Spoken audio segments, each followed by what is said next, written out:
15ویں سپارے کا آغاز اس واقعے سے ہوتا ہے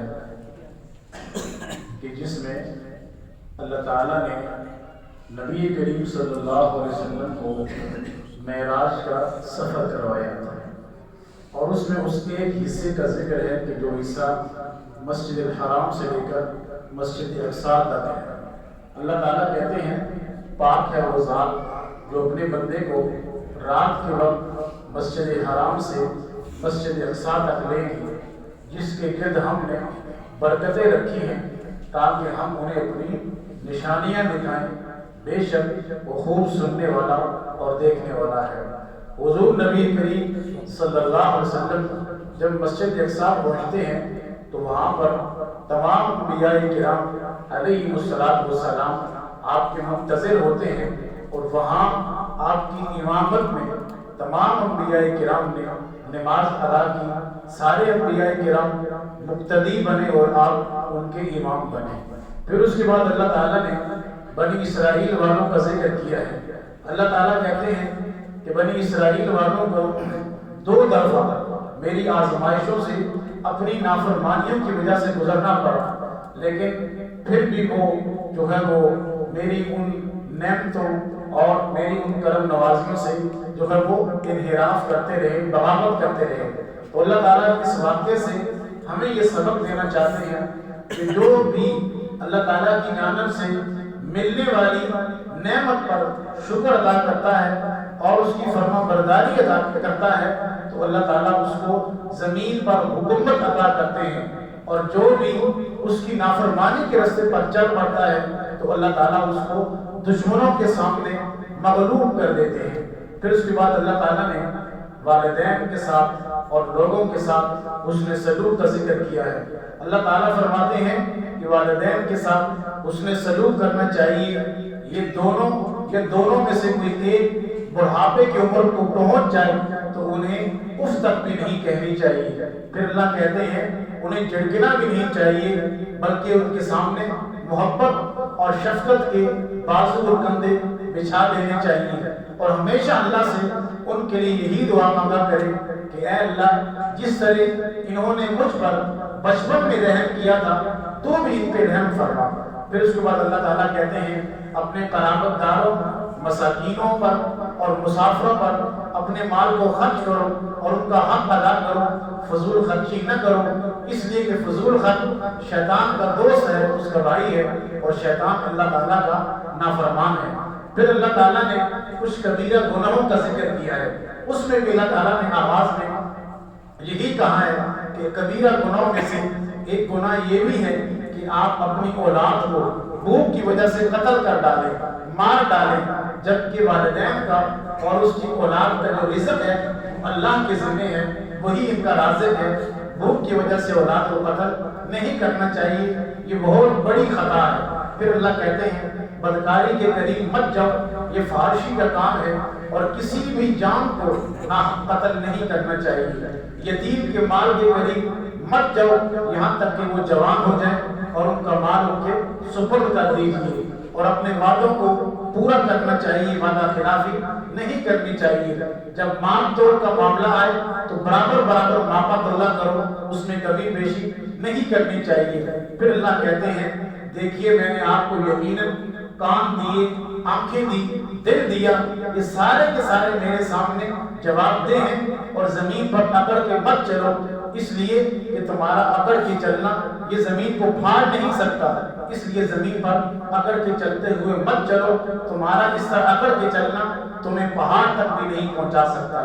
پھر اس کے بعد اللہ تعالیٰ نے کفار کے بارے میں ایک ان کی غلط فہمی کا اللہ نے یہاں رد کیا ہے۔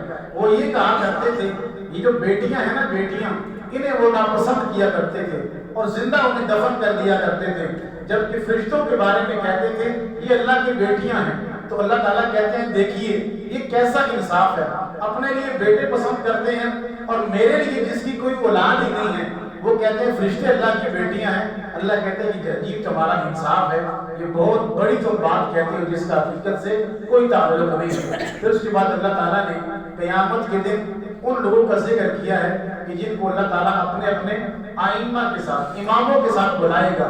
یعنی انسان دنیا میں جس امام کی بھی پیروی کرتا رہا، کل قیامت کے روز اسی امام کے نام سے وہ بلائے جائیں گے. اور میں اور آپ انتہائی خوش قسمت ہیں اس حوالے سے کہ میرے اور آپ کے امام صرف محمد رسول اللہ صلی اللہ علیہ وسلم ہی ہیں، اور کل قیامت کے روز انہی کے نام سے ہمیں بلایا اور پکارا جائے گا.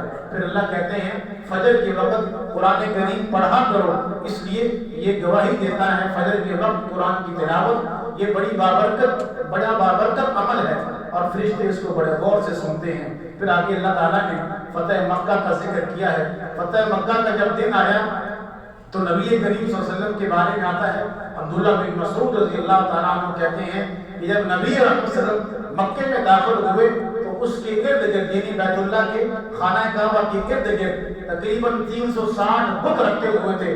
رسول اللہ نے انہیں لکڑ کی ٹھوکر مار کر سب کو گرا دیا، اور گراتے ہوئے کہا کہ قل جاء الحق وزهق الباطل ان الباطل كان زهوقا.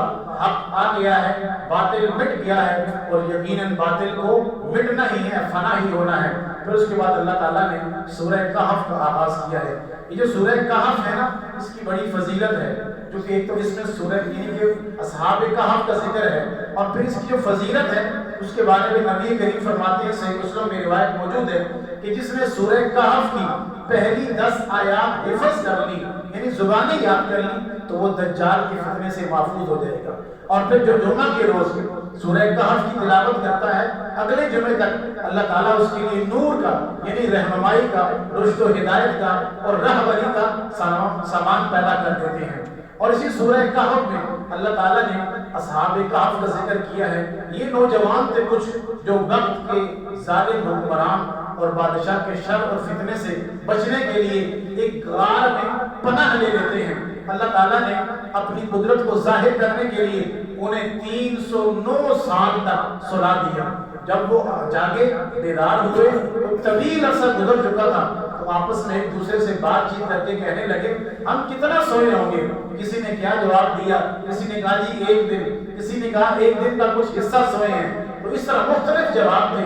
تو اللہ تعالیٰ نے ان سے کہا کہ آپ یہ چند دن یا 1 دن کی بات نہیں ہے، میں نے آپ کو 309 سال تک سلائے رکھا ہے. تو اس سے ہمیں یہ سبق ملتا ہے کہ اللہ تعالیٰ ہمیں آخرت کی طرف توجہ دلا رہے ہیں کہ جب ہم مر جائیں گے تو 1000 سال ہی کیوں نہ گزر جائیں، 1,00,000 سال ہی کیوں نہ گزر جائیں، اللہ ہمیں دوبارہ زندہ کرنے پر قادر ہے، اور وہ قادر مطلق ہے. اس کے لیے یہ کام کرنا کوئی بھی مشکل نہیں ہے. پھر اللہ رب العالمین نے 2 لوگوں کا ذکر کیا ہے. ان میں سے ایک غریب تھا لیکن صاحب ایمان تھا، دوسرا امیر تھا لیکن بے دین تھا.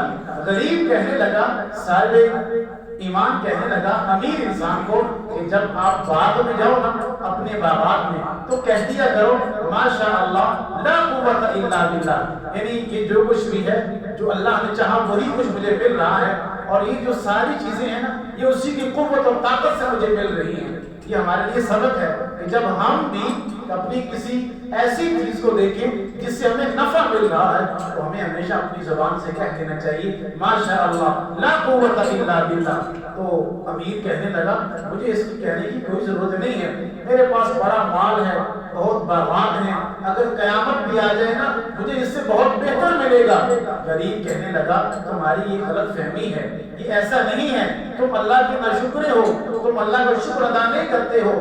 جبکہ میں غریب ضرور ہوں لیکن میں صاحب ایمان ہوں، اور میرا یہ ایمان ہے میں دنیا میں تو تم سے کمزور ہوں لیکن آخرت کے دن مجھے اللہ اتنا نوازیں گے، اتنا کچھ مجھے اللہ عطا کریں گے کہ میں دنیا کی ساری یہ کمیاں پیشیاں بھول جاؤں گا. تو پھر اس امیر کے بارے میں اللہ کہتے ہیں کہ اللہ تعالیٰ نے اس امیر کو اس کے تکبر پر اور ناشکری اور نافرمانی کی وجہ سے اللہ نے اس کے سارے باغات کو تباہ و برباد کر دیا، اور وہ دیکھتا ہی دیکھتا رہ گیا. پھر اللہ نے موسیٰ علیہ السلام اور جناب خضر کا ذکر کیا ہے. یہاں پر یہ روایات سے ہمیں ملتا ہے کہ جناب موسیٰ سے بنی اسرائیل والوں میں سے ایک نے ایک دفعہ ایک اجتماع میں پوچھا کہ اے موسیٰ اس زمین پر سب سے بڑا عالم کون ہے، یعنی علم کو جاننے والا کون ہے سب سے بڑا؟ تو موسیٰ علیہ السلام چونکہ وقت کے نبی تھے تو کہنے لگے میں سب سے بڑا عالم ہوں۔ اللہ کو یہ جواب پسند نہیں آیا۔ اللہ نے کہا اے موسیٰ آپ چلیے ذرا ان دو دریاؤں کے سنگم پہ یعنی کنارے پہ، تو فلاں مقام پر آپ کی ملاقات میرے ایک ایسے بندے سے ہوگی جس کو میں نے علم اور حکمت سے اور دانائی سے بہت زیادہ نوازا ہوا ہے۔ جناب موسیٰ اللہ کے حکم پر دریا کے کنارے چلتے ہیں، چلتے چلتے ان کی ملاقات اس بندے سے یعنی جناب خضر سے ہو جاتی ہے۔ جناب خضر علیہ السلام کو جناب موسیٰ علیہ السلام کہتے ہیں اللہ نے آپ کو جو علم دیا ہے نا وہ مجھے بھی سکھائی، میں بھی سیکھنا چاہتا ہوں جو آپ کو اللہ نے رشد و ہدایت کی باتیں دی ہیں وہ مجھے بھی تعلیم دے ان کی۔ تو جناب خضر کہنے لگے اے موسیٰ آپ صبر نہیں کر پائیں گے، آپ میرے اس معاملے میں صبر نہیں کر پائیں گے۔ جناب موسیٰ کہنے لگیں گے آپ چل کر تو دیکھیے، سکھا کر تو دیکھیے، میں یقیناً صبر کروں گا۔ جب وہ چلے تھوڑی دیر جہاں وہ فاصلہ طے کیا، ایک سمندر سے گزرنا ہوا ان کا، کشتی پہ بیٹھے اور پار کنارے پہ پہنچ گئے۔ جب اس کشتی سے جناب موسیٰ اور خضر اترنے لگے تو خضر علیہ السلام نے اس کشتی میں سوراخ کر دیا۔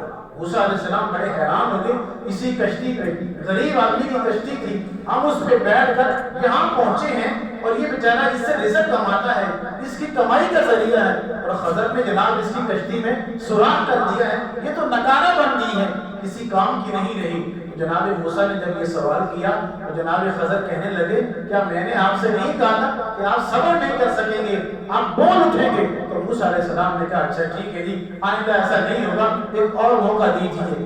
آگے چلتے ہیں، آگے چل کر ایک خوبصورت بچہ ہوتا ہے، جناب خضر اس کو قتل کر دیتے ہیں، مار دیتے ہیں۔ موسیٰ علیہ السلام کو پھر یہ معاملہ بڑا حیران لگا اور کہنے لگے یہ بڑی عجیب بات ہے، چھوٹا سا بچہ ہے، اس کی تو کوئی غلطی کوتاہی مجھے نظر نہیں آئی، آپ نے اسے قتل کر دیا ہے، مار دیا ہے۔ تو جناب خضر کہنے لگے میں نے آپ سے کہا تھا آپ صبر نہیں کر پائیں گے۔ تو پھر یہاں سے آگے مزید یہ واقعہ چلتا ہے، وہ آئندہ کے دروس میں انشاءاللہ بیان ہوگا۔ اللہ ہمیں عمل کی توفیق عطا فرمائے۔